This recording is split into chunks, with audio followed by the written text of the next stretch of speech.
हमारी संस्कृति, हमारे संस्कार सदा रहें हमारे साथ। सब्सक्राइब करें तिलक।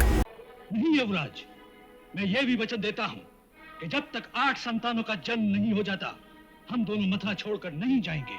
कुमार वसुदेव, यदि तुमने हमारे साथ विश्वासघात किया तो हम तुम्हारे समेत सारे वृष्णि वंश का मूल नाश कर देंगे। आपके दो मित्र हैं, महाराज बाणासुर और महाराज भौमासुर। वो किस समय काम में आएंगे? अब ये समय है उनसे सहायता मांगने का। और युवराज, किसी उपयुक्त अवसर पर उन सैनिकों की सहायता से किसी षड्यंत्र के द्वारा महाराज उग्रसेन को अपने रास्ते से हटा सकते हैं। और एक बार महाराज उग्रसेन मेरे रास्ते से हट गए, फिर किसी को भी मेरे सामने सिर उठाने का साहस नहीं होगा। क्या यह सत्य है कि तुम देवकी का वध करने जा रहे थे? जी हाँ, ये सत्य है।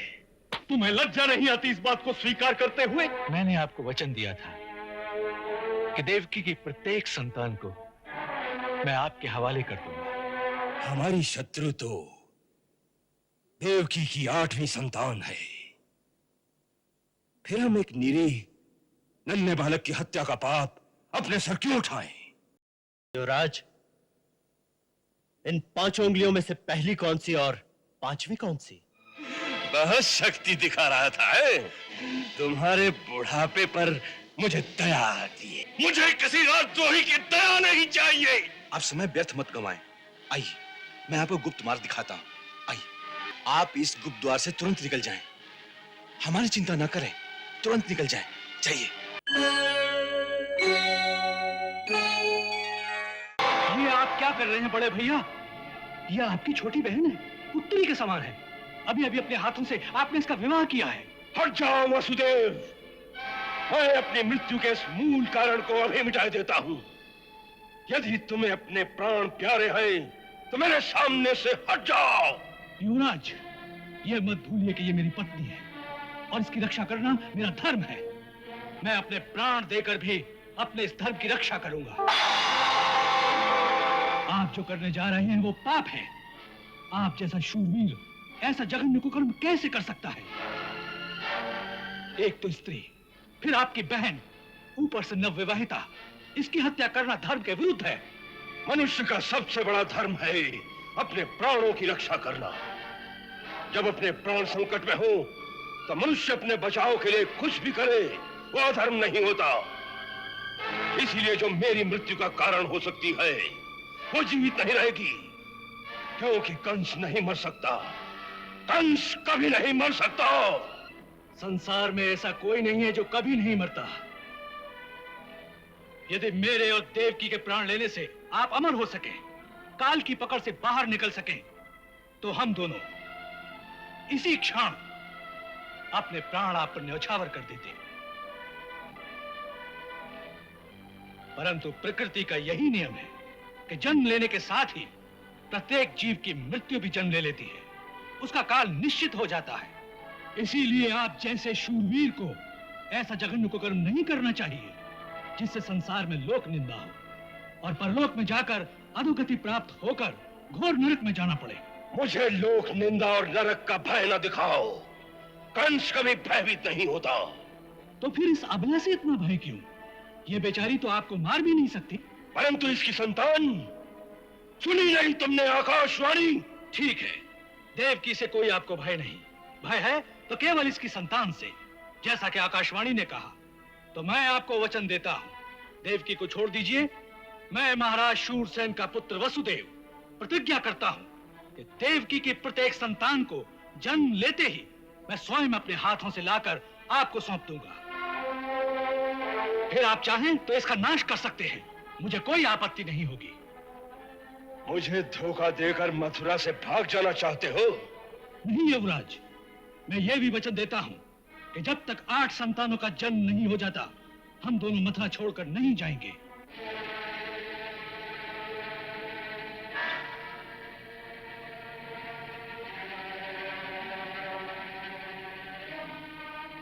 यदि आपको मेरे वचन पर विश्वास नहीं तो मुझे विवश होकर आपके सामने तलवार उठानी पड़ेगी।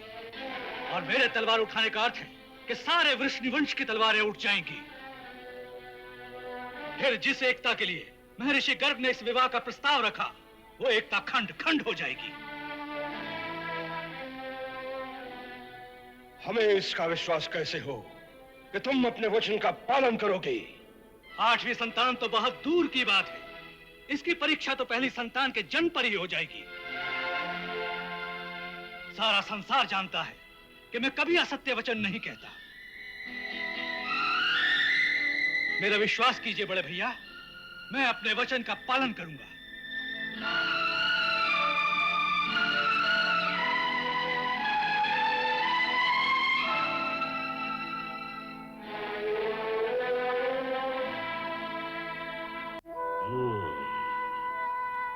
कुमार वसुदेव, यदि तुमने हमारे साथ विश्वासघात किया तो हम तुम्हारे समेत सारे वृष्णिवंश का मूल नाश कर देंगे।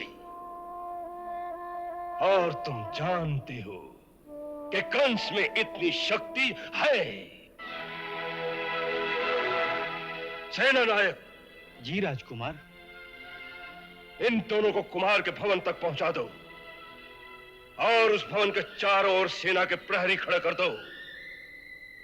हमारी आज्ञा के बिना किसी को इनसे मिलने न दिया जाए। इन दोनों को भवन से बाहर निकलने की आज्ञा नहीं है। इस प्रसाद में अब कोई नहीं रहेगा। यह आज से बंदी गृह हो गया है। यदि किसी ने तुम्हारे पास छुप कर आने की चेष्टा की तो उसके प्राण कदापि नहीं बचेंगे। भागने की चेष्टा भूल कर भी न करना। चलो। देवी, ये महल आपके स्वागत के लिए सजाया गया था। आप भी क्या याद रखेंगे कि ससुराल में कितना भव्य स्वागत हुआ। अपने घर में आने पर स्त्री को स्वागत से अधिक सुरक्षा की आवश्यकता होती है। सो आपकी स्थिरता और आपका धैर्य देखकर मैं अपने को पूर्णतया सुरक्षित पाती हूँ। आपके साहस, धैर्य और बुद्धि ने आज मेरे प्राणों की रक्षा की है। मेरा शेष जीवन तो आपका ऋणी हो गया। देवी, पति पत्नी के बीच ऋण का व्यापार नहीं होता। उनका सब कुछ तो एक दूसरे के लिए ही होता है।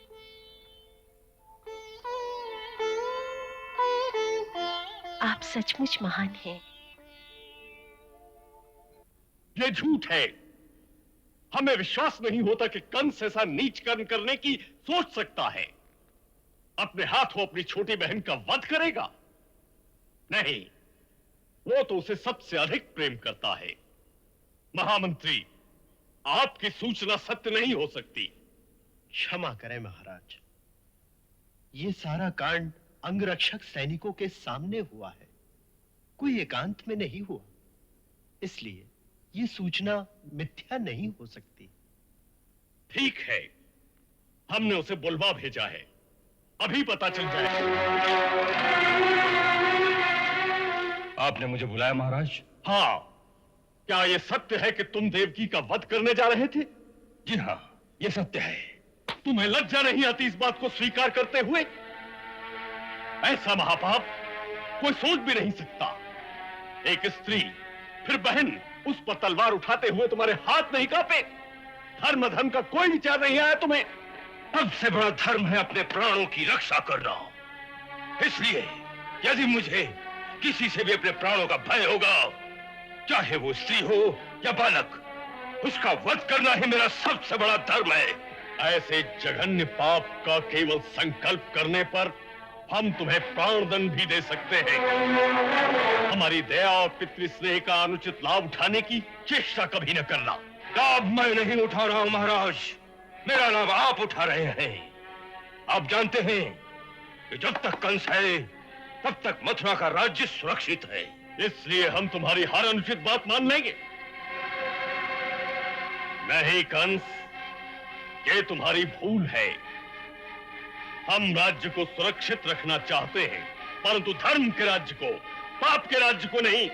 जो शक्तिशाली होता है, वो जो करता है वही धर्म होता है। इसलिए धर्म का राज्य क्या है और पाप का राज्य क्या है, इसका निर्णय वही करेगा जिसके पास शक्ति होगी। और इस समय शक्ति किसके पास है ये आप जानते हैं। हाँ, जानते हैं। शक्ति सदा राजा के ही पास होती है। तुम सेनापति अवश्य हो, परंतु मथुरा की सेना राजभक्त है, राजद्रोही नहीं। इसी शक्ति के भरोसे पर हम आज्ञा देते हैं कि देवकी और वसुदेव के महल के चारों ओर जो तुमने पहरा बिठा दिया है वो आज ही हटा दिया जाए। हम और कुछ तर्क सुनना नहीं चाहते।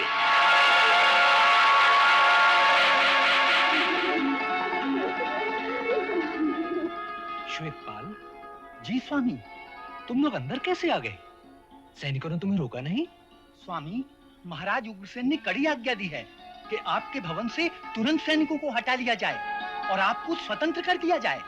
अच्छा, और स्वामी, सुना है कि महाराज ने युवराज पर बहुत क्रोध किया है। सबके सामने हमारे सेनापति का ऐसा अपमान महाराज की इतनी हिम्मत क्या अक्रूर और सत्यक आदि के बलबूते पर हो गई है? इन सब विष्णु वंशियों को बंदी बना लेना चाहिए। नहीं, ऐसा करना बहुत बड़ी भूल होगी। पहली बात तो ये याद रखनी चाहिए कि महाराज ने जो कहा था कि मथुरा की सेना राजभक्त है और वो सत्य है। युवराज के निजी अंगरक्षकों के दस्ते के अलावा बाकी सेना महाराज के विरुद्ध कभी हमारा साथ नहीं देगी। तो फिर क्या हम सब चुपचाप अपमान सहते रहेंगे? हाँ हाँ युवराज, इस समय यही उचित है कि हम चुप रहें। इस बीच युवराज को कोई ऐसी युक्ति करनी चाहिए कि किसी दूसरे राज्य की सेना को किसी भी प्रकार से मथुरा ले आए। किसकी सेना? आपके दो मित्र हैं, महाराज बाणासुर और महाराज भौमासुर। वो किस समय काम में आएंगे? उनके राज्य की सीमा हमारे राज्य की सीमा से मिलती है। अब ये समय है उनसे सहायता मांगने का। चाणूर, तुम ठीक कह रहे हो। तुम्हारी बात विचारणीय है। हम कुछ ही दिनों में शिकार खेलने के बहाने मथुरा से कुछ दिनों के लिए बाहर चले जाएंगे और गुप्त रीति से बाणासुर और भौमासुर से मिलकर कोई योजना बनाएंगे। जोहार महाराज। आओ अक्रूर जी, पधारो। कहिए, क्या समाचार है? समाचार तो सब आप भी जानते हैं महाराज। इस समय कुमार वसुदेव और देवकी की रक्षा का प्रश्न है महाराज। उन्हें तो महाराज उग्रसेन ने मुक्त कर दिया है। भय हमें महाराज से नहीं, कंस से है। आज भले ही वो महाराज उग्रसेन के सामने दब गया है, परंतु वो पापी कुमार वसुदेव और देवकी को निश्चिंत नहीं रहने देगा। उसके हाथों वो दोनों कभी सुरक्षित नहीं रह सकते महाराज। तो आप क्या करेंगे? कि इससे पहले कंस कोई और चाल चले, हमें कुमार वसुदेव और देवकी को इसी समय मथुरा से निकालकर किसी सुरक्षित स्थान पर पहुंचा देना चाहिए। महाराज, अक्रूर जी का ये प्रस्ताव उचित है, इसे स्वीकार कर लीजिए।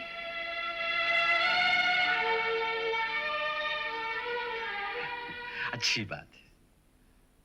तुम जाकर वसुदेव से कहो। परंतु वो आपकी आज्ञा के बिना नहीं मानेंगे। उसे कहो कि यह प्रस्ताव हमें भी स्वीकार है। जोहार महाराज। आप समझने की कोशिश कीजिए कुमार। आपका यहां से निकलकर किसी सुरक्षित स्थान पर जाना आवश्यक है, तभी तो भविष्यवाणी सत्य हो सकेगी। आप भविष्यवाणी को सत्य मानते हैं? अवश्य। तो फिर जिन्होंने भविष्यवाणी की है उसकी सत्ता को नहीं मानते? अर्थात? अर्थात क्या? यदि यह निश्चित है कि हमारी 8वीं संतान कंस का विनाश करेगी, तो फिर यह भी निश्चित है कि हमारी 8 संतानें होंगी। अवश्य। फिर तो यह भी निश्चित हो गया कि हम जहां भी रहें, जैसी भी दशा में रहें, हम जीवित रहेंगे। फिर हमारी सुरक्षा के लिए इतनी भागदौड़ क्यों? परंतु कुमार। अक्रूर जी, भगवान ने किसी मानव के हाथ में किसी दूसरे के जीवन और मृत्यु का अधिकार नहीं दिया। हाँ, यदि काल ने ही हमें मारना है तो हम मथुरा छोड़कर जहां भी जाएं, काल हमें वहीं आकर मार देगा। और यदि काल ने हमें नहीं मारना है तो कंस मथुरा में भी हमारा कुछ नहीं बिगाड़ सकता। इसलिए मथुरा छोड़कर जाना मुझे उचित नहीं लगता। आप भाग्यवाद की बात कर रहे हैं, परंतु भाग्य भी तो मनुष्य के पुरुषार्थ से ही बनता है, और पुरुषार्थ करना मनुष्य का धर्म है। जो अपने धर्म का पालन नहीं करता, धर्म उसकी रक्षा नहीं करता। इसलिए आप अपने धर्म का पालन कीजिए। मैं अपने धर्म का ही पालन कर रहा हूं, और इस समय मेरा धर्म यही है कि मैं मथुरा में रहूं। क्यों? क्योंकि मैंने युवराज कंस को वचन दिया है कि मैं और देवकी मथुरा छोड़कर नहीं जाएंगे। अपने इसी वचन को धरोहर रखकर मैंने युवराज कंस से देवकी के प्राण उधार मांगे हैं। इसलिए मेरा धर्म यही है कि मैं मथुरा में ही रहूं। क्या कुमार वसुदेव ने ऐसा कहा? जी महाराज। वाह वाह कुमार वाह, तुम धन्य हो पुत्र, और ऐसे सत्यवादी पुत्र को पाकर हम भी धन्य हो गए। यदि महाराज तुम्हारे रास्ते की रुकावट बनते हैं कंस, उन्हें अपने रास्ते से हटा दो। ये कहना सहल है महाराज बाणासुर, लेकिन करना सहल नहीं। तुम सेनापति हो, सेना तुम्हारे अधीन है। हाँ, सेना हमारे अधीन है, लेकिन हमारी भक्त नहीं। मथुरा की सेना स्वामी भक्त है, और वो महाराज उग्रसेन को ही अपना स्वामी मानती है। इसका अर्थ यह है कि हमारे मित्र को किसी दूसरे की सेना की आवश्यकता है। लेकिन ये सैनिक मथुरा पहुंचेंगे कैसे?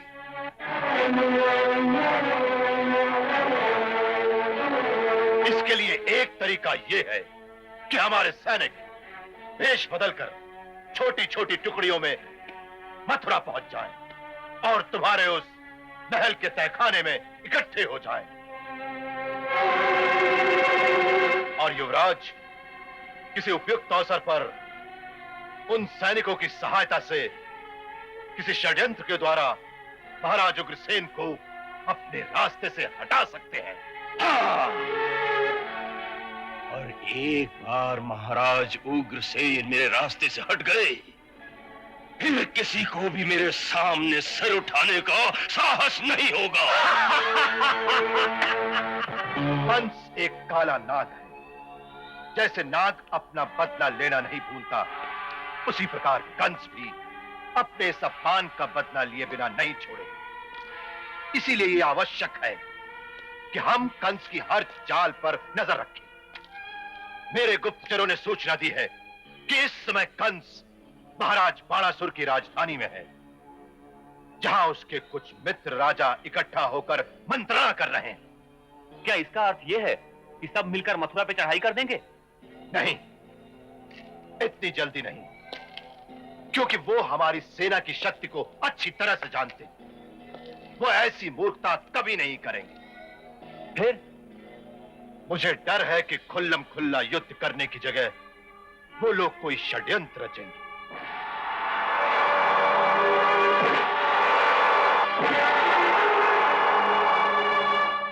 हो सकता है कि बाणासुर, शल्य और भौमासुर के कुछ सैनिक चोरी छिपे उसके राजमहल में जाकर इकट्ठे हो जाएं।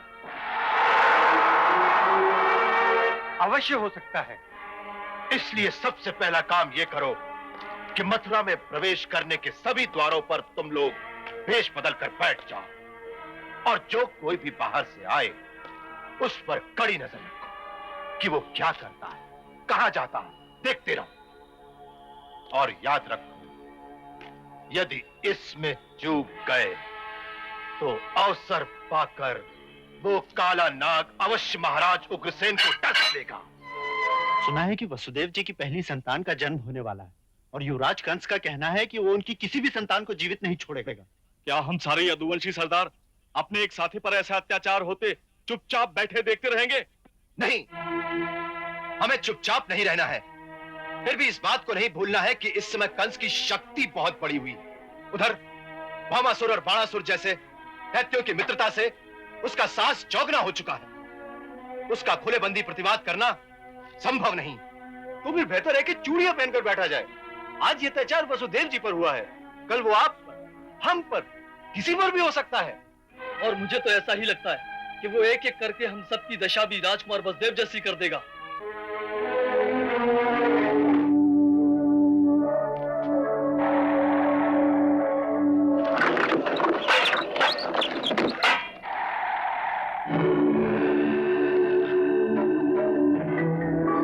युवराज की जय हो।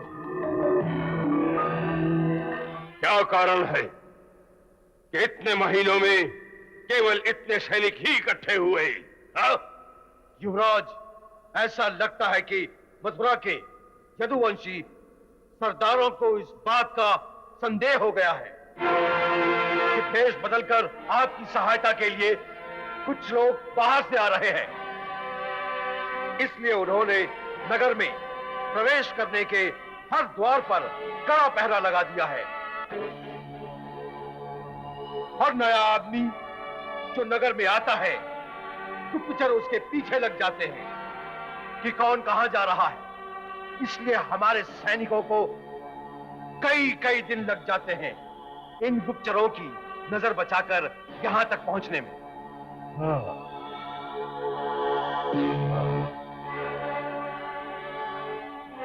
और कितना समय लगेगा? और कितना समय लगेगा? हाँ? ऐसी परिस्थिति में 2-3 महीने तो लग ही जाएंगे। आपके ससुर महाराज जरासंध को इस बात की सूचना दी गई। क्या आपके पास उनका कोई उत्तर आया है? हाँ, कल ही उनका एक गुप्तचर मगध से यहां पहुंचा। उसने बताया है महाराज जरासंध ने अपनी सेना की एक विशेष टुकड़ी मथुरा की ओर भेज दी है। उसे पहुंचने में 1 महीना लगेगा। परंतु वो सीधे मथुरा में नहीं आएंगे। मथुरा से थोड़ी दूर जंगलों में छिपकर रहेंगे और अवसर आने पर हमारा संकेत मिलते ही वो अचानक नगर में पहुंच जाएंगे। तो हमें उनकी प्रतीक्षा करनी चाहिए। अवश्य उतनी देर में हमारे भी सैनिक एकत्रित हो जाएंगे। सबको एकत्रित हो जाने दो ताकि हम अपना कदम उसी वक्त बढ़ाएं जब सफलता निश्चित हो।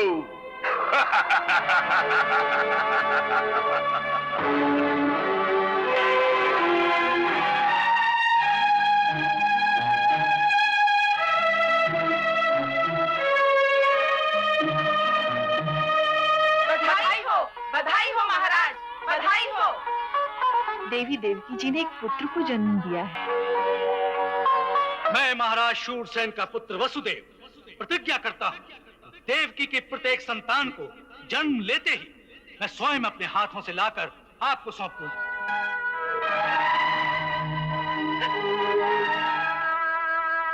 आपका कलीजा पत्थर कहाँ है? इस नन्हे से बालक को ले जाकर उस हत्यारे के हाथ में दे देना चाहते हैं, परंतु मैं माँ हूँ, मुझे ये कलीजे का टुकड़ा नहीं दिया जाएगा। अभी तो महाराज भी हमारे पक्ष में है, वो कंस भैया को कोई जोर जबरदस्ती नहीं करने देंगे। आप मेरे बालक को ना ले जाइए, ना ले जाइए मेरे बालक। देवकी, वचन देकर उससे फिर जाने वाले मनुष्य की संसार में कोई शोभा नहीं होती। आपको अपनी शोभा प्यारी है, अपना पुत्र नहीं। नहीं देवकी, मुझे अपनी शोभा की चिंता नहीं है, मुझे चिंता है अपने धर्म की, अपने वचन की चिंता है, मुझे तुम्हारी चिंता है। मेरी चिंता क्यों? मेरे प्राणों को तो कोई संकट नहीं। देवकी, कंस भैया से हमने तुम्हारा जीवन उधार मांगा है और उस उधार की कीमत है तुम्हारी प्रत्येक संतान। यदि हम अपने धर्म की रक्षा नहीं करेंगे तो हम सुरक्षित नहीं रहेंगे, क्योंकि मनुष्य की सच्ची रक्षा उसका धर्म ही करता है। आप पुरुष हैं, स्त्री का हृदय नहीं समझ सकते।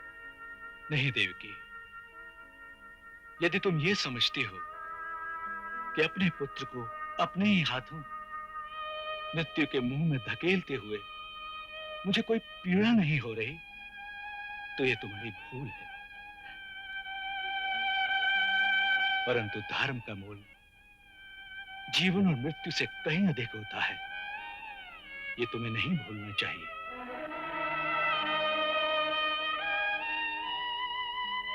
तुम्हें पुत्र मोह को छोड़कर धर्म पालन में मेरा साथ देना चाहिए।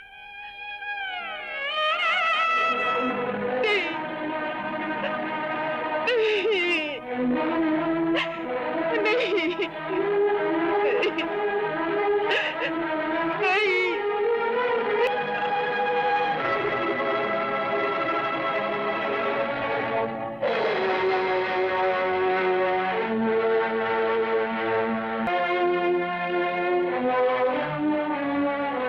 बड़े भैया, मैंने आपको वचन दिया था कि देवकी की प्रत्येक संतान को मैं आपके हवाले कर दूंगा। सो ये देवकी का प्रथम पुत्र है।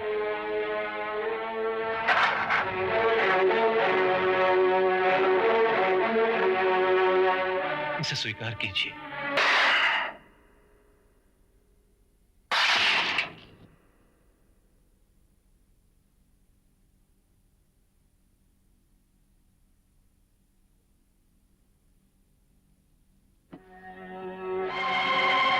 इसका नामकरण किया?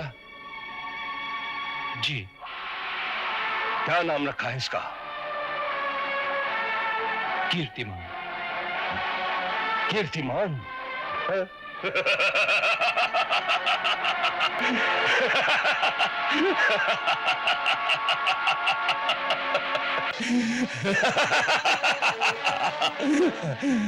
इतना नन्हा सा बालक और इतना बड़ा नाम, कीर्तिमान।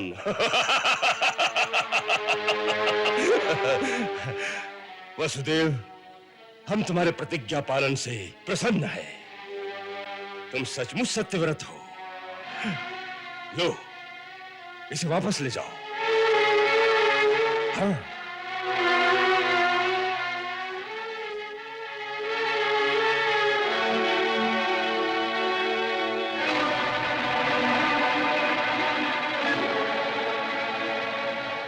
हमें इस बालक से कोई भय नहीं। आकाशवाणी ने तो 8वें बालक की बात कही थी। ये तो प्रथम संतान है। हम इस निरीह बालक की हत्या नहीं करेंगे। ले जाओ इसे, ले जाओ।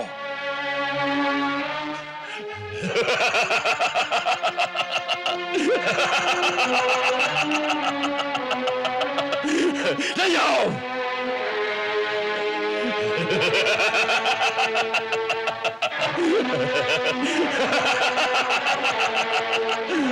परंतु याद रखना,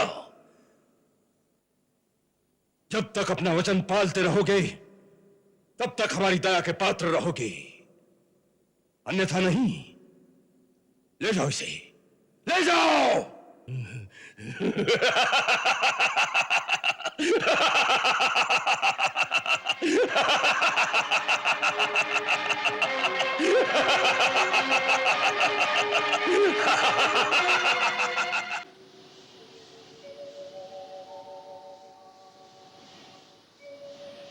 प्रभु, ये कैसी लीला है? इस पापी के हृदय में ऐसी दया भर दोगे तो इसके पाप का घड़ा कैसे भरेगा? इसका संहार कैसे करोगे? युवराज, यदि आज्ञा हो तो कुछ कहो। कहो, हम हमेशा तुम्हारी बात बड़े आदर से सुनते आए हैं। स्वामी, ये जो आपने उस बालक को जीता छोड़ दिया, वो ठीक नहीं किया। क्यों? हमें उससे कोई भय नहीं।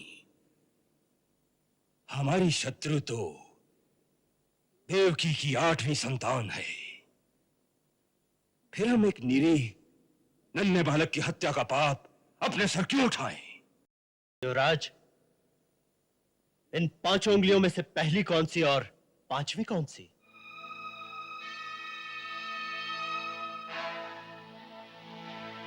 ये इस बात पर निर्भर करता है कि आप गिनती किस ओर से आरंभ करते हैं।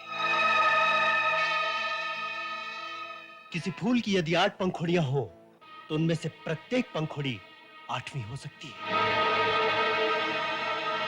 ये मत भूलिए कि विष्णु देवताओं का पक्षपाती है और अपने विरोधी को वो हमेशा छल से मारता आया, और इस बार उसने अपनी माया डालकर आपके मन में ये करुणा और दया का भाव जगा दिया है ताकि आप निर्बल हो जाएं, आपका निश्चय निर्बल हो जाए।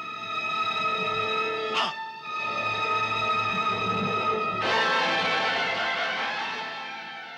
आपके उस हितैषी ने उस आकाशवाणी के द्वारा आपको जो चेतावनी दी थी उसे वृथा मत कीजिए। ये पहली और 8वीं के माया जाल से निकलकर देवकी की प्रत्येक संतान का नाश कर दीजिए, फिर न रहेगी पहली न 8वीं। अन्यथा आप चले जाएंगे।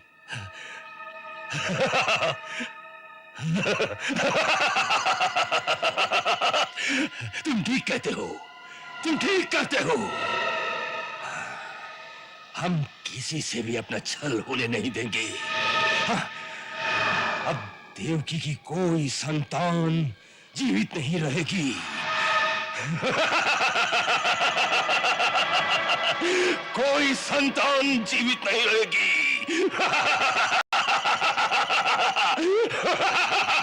देवकी जी कुमार जी को लेकर आ गए हैं। सच? कहाँ है?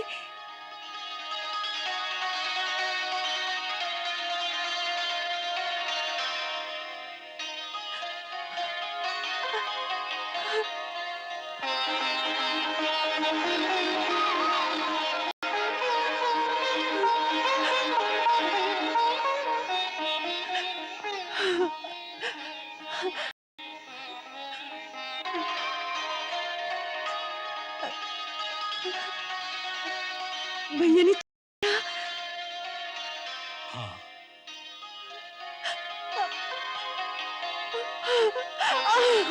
मेरा बेटा, मुन्ना, मेरा मुन्ना, मुन्ना, मेरा लाल, मेरा बेटा कहाँ चला गया था?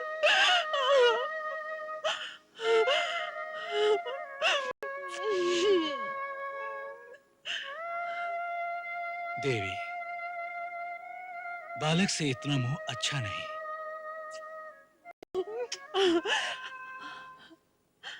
युवराज कंस के वचन का कोई भरोसा नहीं।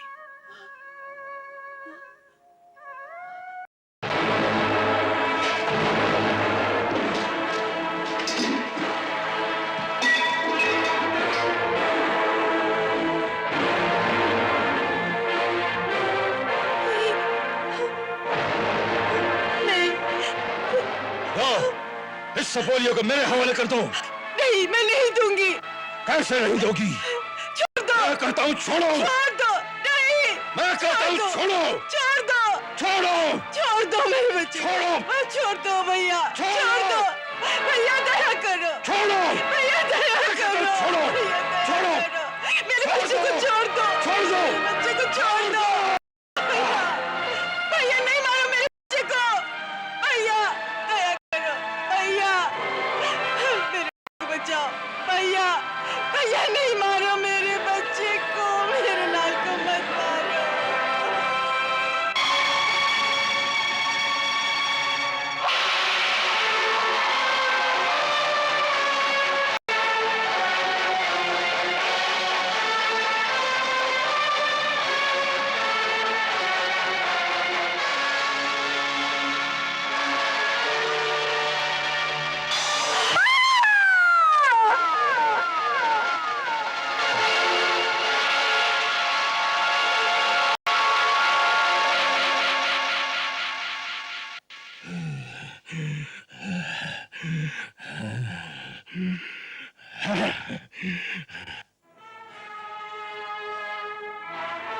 ले जाओ इन्हें और यमुना किनारे वाले कारागार में डाल दो। सारे नगर में मगध की सेना तैनात कर दो, जिससे कोई नागरिक उथल पुथल न कर सके। अक्रूर आदि सबके महलों को घेर लिया जाए ताकि कोई एक दूसरे से मिलकर षड्यंत्र न रचा सके। हाँ।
नहीं नहीं, ये कदापि सत्य नहीं हो सकता। ये सत्य है महाराज।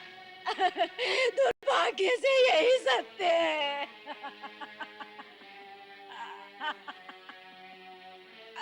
उस समय मैं राजकुमारी देवकी की सेवा में रत थी महाराज, जब युवराज और उसके सभी सैनिक वहां आए और उन्होंने सभी दासियों को पकड़ लिया। मैं किसी तरह बचते हुए एक पर्दे के पीछे जा छुपी महाराज। मैंने देखा कि राजकुमारी देवकी युवराज के पैरों में गिरकर मिन्नतें कर रही थी, लेकिन युवराज ने एक नहीं सुनी।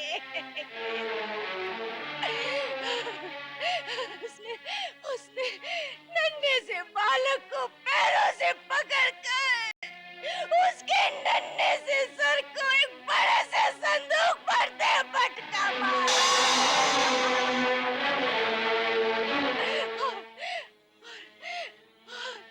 छोटे से मस्तक के टुकड़े टुकड़े हो गए।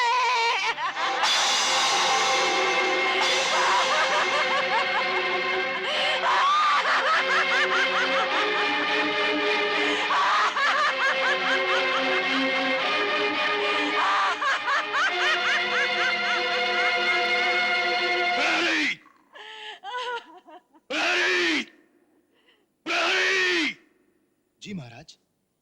सेनापति को तुरंत हमारे पास आने के लिए कहो। जो आज्ञा महाराज।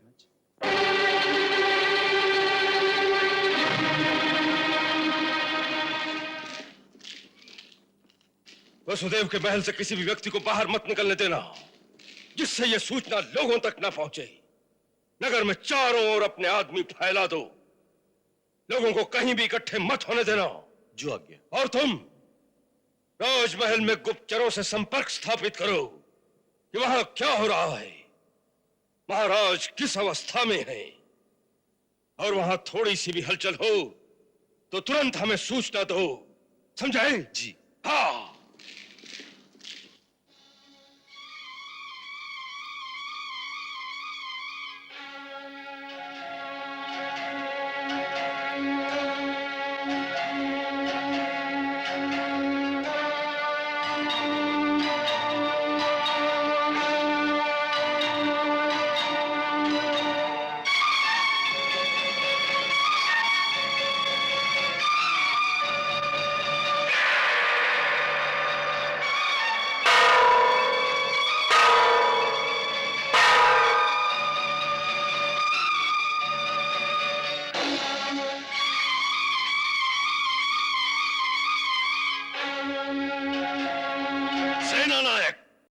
हमने कंस को तुरंत बुलाने का आदेश दिया था, फिर वो अब तक क्यों नहीं आया?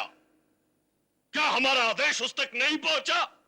महाराज, आपकी आज्ञा अनुसार उसी समय एक घुड़सवार को युवराज के महल की ओर भेज दिया था। तो फिर वो अब तक क्यों नहीं आया? क्या वो हमारी आज्ञा की अवहेलना करना चाहता है?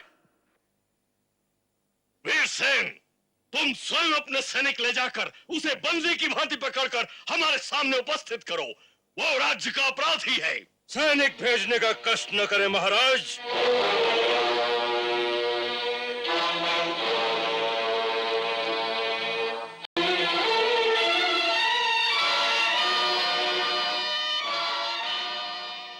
अपराधी स्वयं ही आ गया है। कहिए, क्या आज्ञा है? आज्ञा कल तुम्हें भरे दरबार में सुनाई जाएगी। आज तुम्हें एक बंदी की भांति बंदी गृह में रखा जाएगा। ऐसा कौन सा बड़ा अपराध किया मैंने कि महाराज इतने क्रोधित हो गए? तुमने अपराध नहीं किया है, तुमने पाप किया है, एक जघन्य पाप, महापाप। एक निर्दोष नवजात बालक की हत्या करके पूछते हो कि क्या अपराध किया है मैंने? एक निरीह बालक के रक्त से हाथ रंगते हुए तुम्हारा हृदय नहीं कांपा? महाराज, जब एक वीर योद्धा चलता है तो उसके पैरों तले सैकड़ों कीड़े मकोड़े मर जाते हैं। फिर किस किस की मृत्यु के लिए उसका हृदय कांपेगा। वो कोई कीड़ा मकोड़ा नहीं था, एक मानव की संतान था, एक मानव था। और क्या हुआ? इस धरती पर प्रतिदिन हजारों मानव मरते हैं, एक और मर गया तो मानव समाज में कोई बहुत बड़ी क्षति नहीं हो जाएगी। मानव के मरने से नहीं, मानव को मार डालने से मानव समाज की क्षति होती है, देश की क्षति होती है, धर्म की क्षति होती है। और जिस देश में धर्म की क्षति हो जाए उस देश का सब कुछ क्षय हो जाता है, वो नष्ट हो जाता है। इसीलिए राजा के हाथ में राजदंड होता है कि वो ऐसे जघन्य पाप करने वालों को उचित दंड देकर देश और धर्म की रक्षा कर सके। ओहो, एक बालक के मरने से देश और धर्म दोनों ही संकट में पड़ जाएंगे। ये मैं नहीं जानता था महाराज। नहीं जानते थे तो आप जान जाओगे।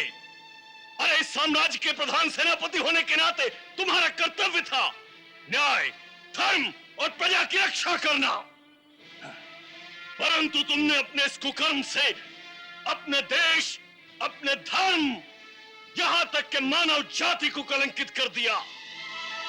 अरे तुम मानव नहीं, पशु हो, पशु। और जब तक हम यहाँ के राजा हैं, तुम जैसे पशुओं से अपने देश, अपने धर्म की रक्षा करते रहेंगे।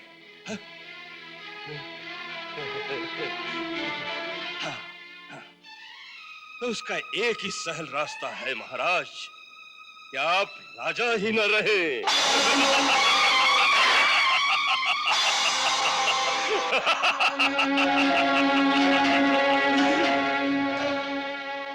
बहुत देर राज कर लिया आपने, बहुत देर। हाँ, अब आपकी आयु वन में जाकर तपस्या करने की है। हाँ, इन झमेलों में पड़ने की नहीं। अपने हाथों से यह राजमुकुट मेरे सर पर पहना दीजिए, पहना दीजिए। हाँ, देश का कल्याण हो जाएगा। हाँ।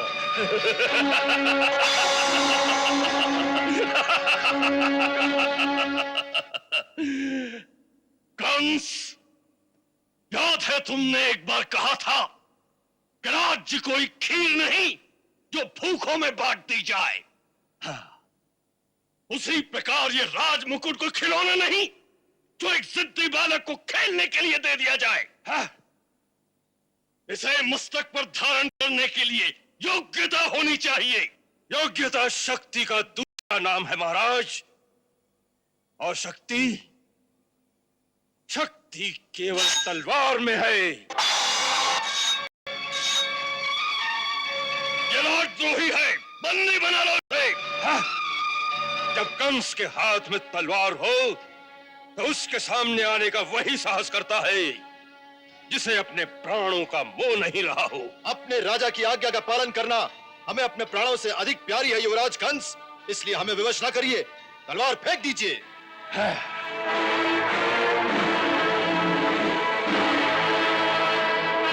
फिर एक बार सोच लो। सैनिक का काम सोचने का नहीं, आज्ञा पालन का होता है।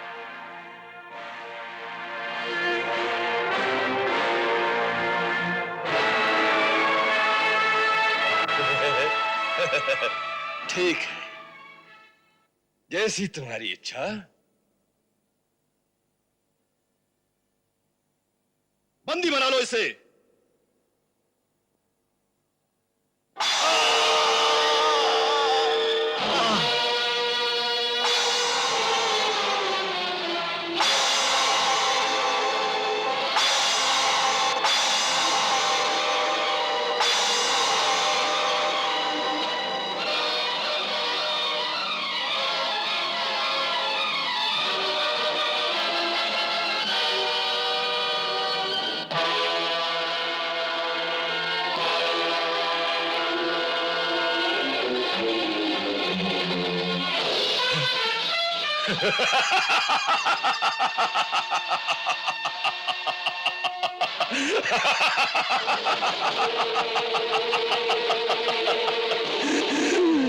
देखा, शक्ति किसके हाथ में है। बंदी बना लो इस बुड्ढे को। और ले जाकर कारागार में डाल दो। मेरे जीते जी ये संभव नहीं। तू जिंदा रहेगा तब ना।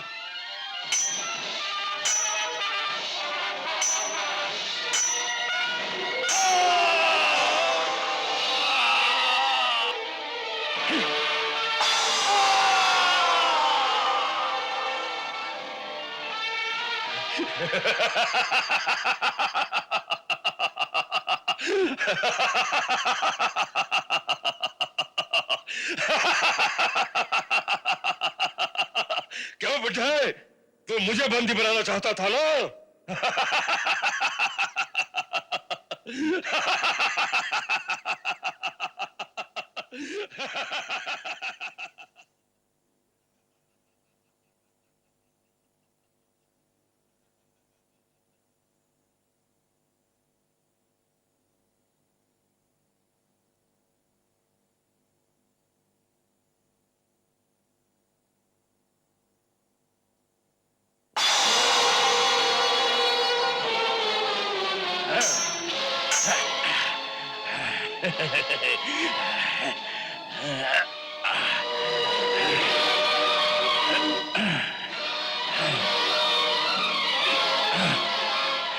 शक्ति दिखाता है बुड्ढे, ये ले।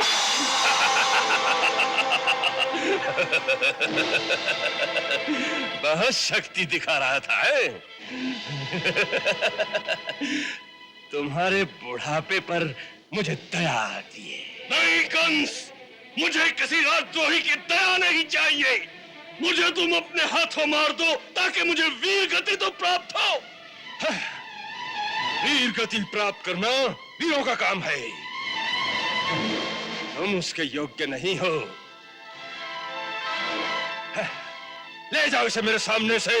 नहीं कंस, नहीं कंस, नहीं कंस, कंस, कंस, मेरी तुमसे केवल एक विनती है, तुम मुझे अपने हाथों मार डालो कंस। कंस, मुझे अपने हाथों तुम मार डालो।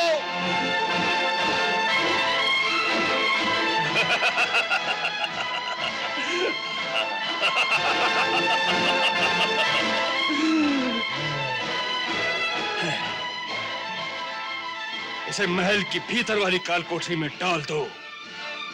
राजमहल से कोई सेवक बाहर न जाए, जिससे ये समाचार नगर तक न पहुंच सके। चारों ओर अपने सैनिक फैला दो, समझाई? हाँ।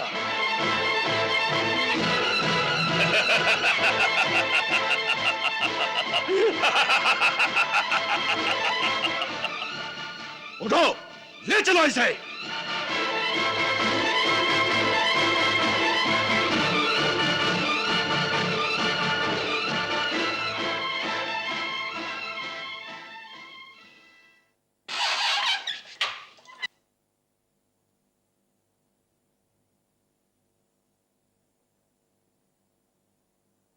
चल बुड्ढे।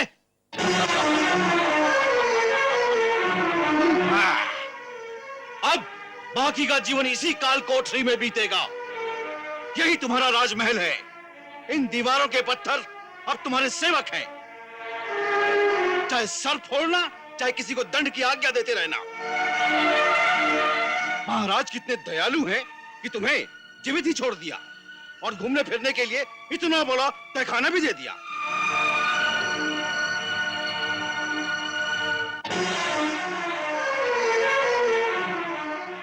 बंद करो।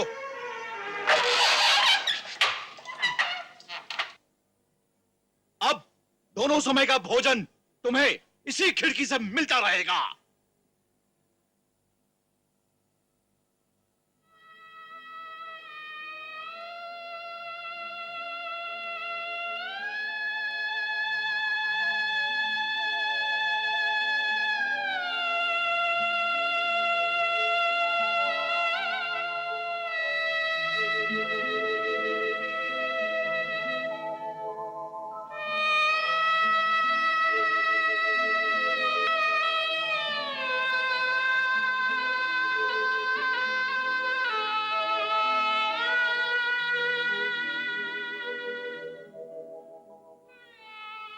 प्रभु, यदि किसी पिता को ऐसा पुत्र देना हो तो उस पर एक कृपा अवश्य करना। कि पुत्र जन्म के समय ही उस पिता की मृत्यु हो जाए।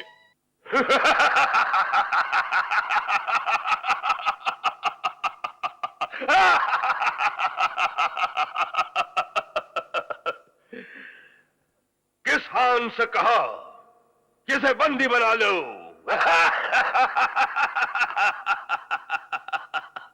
बुढ़े को यह भी नहीं पता कि उसके दिन पूरे हो चुके हैं। इसे कहते हैं अज्ञानी की मूर्खता, जिसे यह नहीं पता कि अगले क्षण उस पर क्या बीतने वाली है। हाँ, तुमने ठीक कहा। जो एक शक्तिशाली से शत्रुता करने की सोचता है, उससे बड़ा मूर्ख और कौन हो सकता है? हाँ, वही सबसे बड़ा मूर्ख है। और एक मूर्ख के हाथों में राज्य की बागडोर नहीं छोड़ी जा सकती। इसीलिए हम इस राज्य की सत्ता अपने हाथों में लेने पर विवश हो गए हैं। सत्य कहा महाराज। हर प्रकार से आप भी इस राज्य के सच्चे अधिकारी हैं। और जो आपके अधिकार पर संदेह करे वो देशद्रोही है, राजद्रोही है। ठीक, जिस पर भी देशद्रोह का संदेह हो उन सबको बंदी बना लिया जाए। हाँ। नहीं, अभी किसी को भी बंदी नहीं बनाया जाएगा, कहीं जनता भड़क ना जाए। अभी केवल उन सबके निवास स्थानों को घेर लिया जाए। बहुत से अवसरवादी लोग हवा की चाल देखकर स्वयं सिर झुकाए आपकी सेवा में आ जाएंगे। और हां, अभी किसी को एक दूसरे से मिलने ना दिया जाए। और उस बूढ़े के जितने भी सच्चे समर्थक हैं, केवल उन्हें बंदी बना लिया जाए। यदि जनता में कोई सिर उठाए तो उसका सिर कुचल दिया जाए। सेना नायक।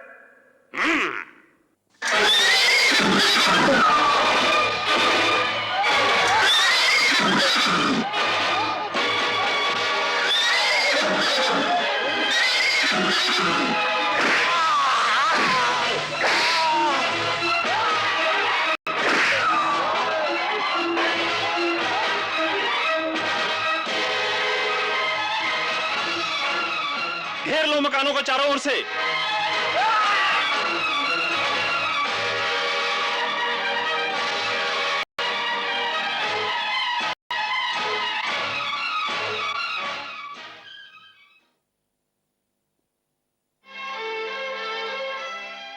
आपको बाहर जाने की आज्ञा नहीं।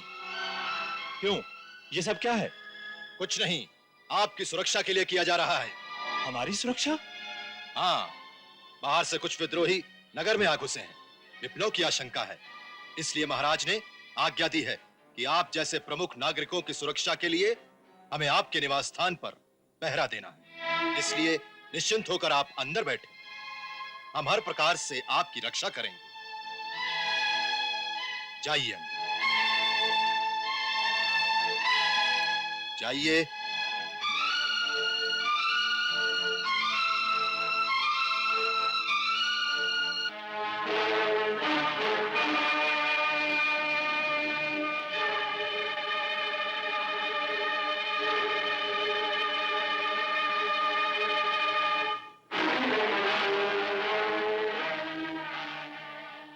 क्या बात है?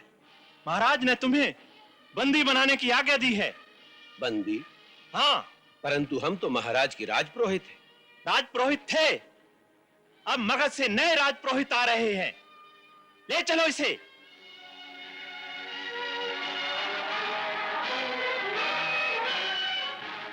सोचिए महाराज, शहर में चारों ओर सेना फैल गई है।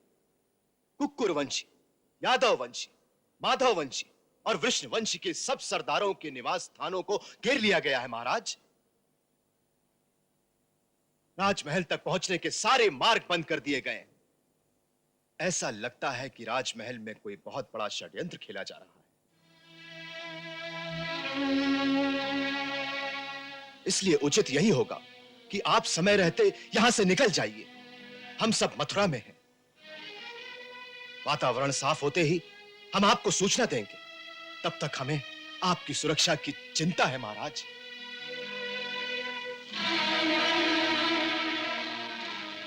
हमारी सुरक्षा की चिंता करने वाले तो सामने खड़े हैं।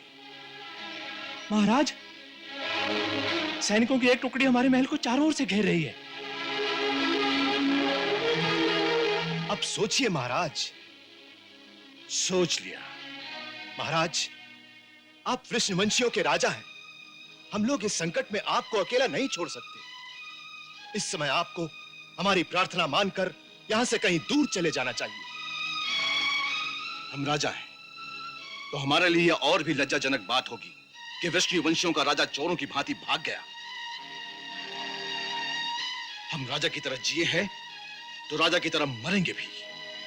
आप हमारी चिंता ना करें, हमारे रक्षक हमारे साथ हैं। आप महल के गुप्त द्वार से चुपचाप निकल जाएं और अपने साथियों की सुधि लें। घेर लो मकानों को चारों ओर से।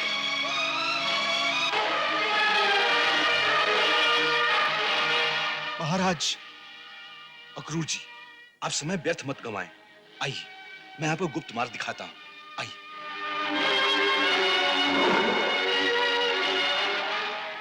आप इस गुप्त द्वार से तुरंत निकल जाएं।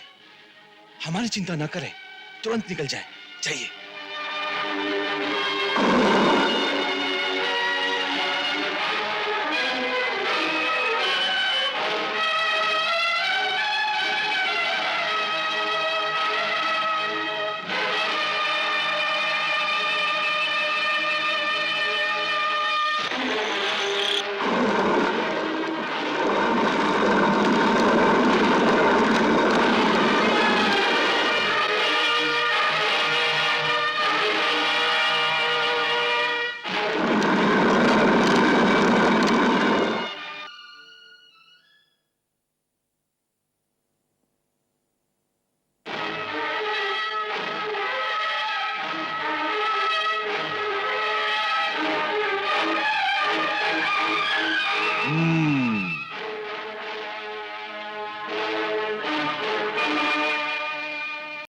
ये सब क्या है? इसे बंदी बना लो। बंदी बना लो? किस से? महाराज की आज्ञा से। महाराज की आज्ञा से? किस अपराध में? तुम्हारा अपराध है देशद्रोह। तुम जानते नहीं हम कौन हैं? जानता हूं, तुम मथुरा के प्रधानमंत्री थे। हाँ, परंतु तुम ये नहीं जानते कि अब मथुरा के प्रधानमंत्री हम हैं। प्रधानमंत्री? ले जाओ इसे। प्रधानमंत्री पकड़े गए, राजपुरोहित जी को बंदी बना लिया गया है और हमारे गुप्तचर के अनुसार महाराज उग्रसेन अभी भी राजमहल में ही है। कंस ने उन्हें बंदी बनाकर किसी गुप्त स्थान पर रख दिया है। वो गुप्त स्थान कहां है इसका पता नहीं चला। तो इसीलिए कंस ने सारे नगर में नाकाबंदी कर रखी है, जिससे ना लोग आपस में मिल सके, ना ये सूचना नगर में फैले। कंस की ये चाल बड़ी सीधी पड़ गई है। कंस तो ये चाल सफलता से चल गया, परंतु अब हमें कौन सी चाल चलनी है, इसके बारे में सोचा जाए। अब सोचने को क्या रह गया है? नीति ये कहती है कि जब शत्रु का पलड़ा भारी हो तो उससे कहीं दूर चले जाना चाहिए। इसलिए मेरा तो ये परामर्श है कि ये समय कंस का विरोध करने के लिए उपयुक्त। इससे पहले कि वो यादव सरदारों को एक एक करके बंदी बना ले, हम सबको यहां से निकलकर इधर उधर चले जाना चाहिए।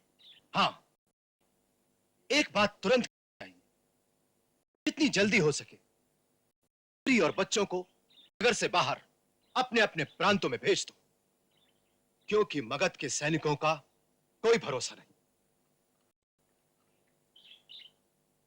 मैं और मित्रसेन आज ही कुमार वसुदेव की दूसरी पत्नी रोहिणी को रातों रात यहां से निकालकर गोकुल में नंद राय के पास छोड़ आएंगे। कुमार वसुदेव और नंद राय जी एक ही दादा की संतान हैं, इसलिए देवी रोहिणी वहां सुरक्षा से और सुख से भी रहेंगी। परंतु मैं इस समय अपने पति को यहाँ कारागार में छोड़कर मथुरा से कैसे निकल सकती हूँ?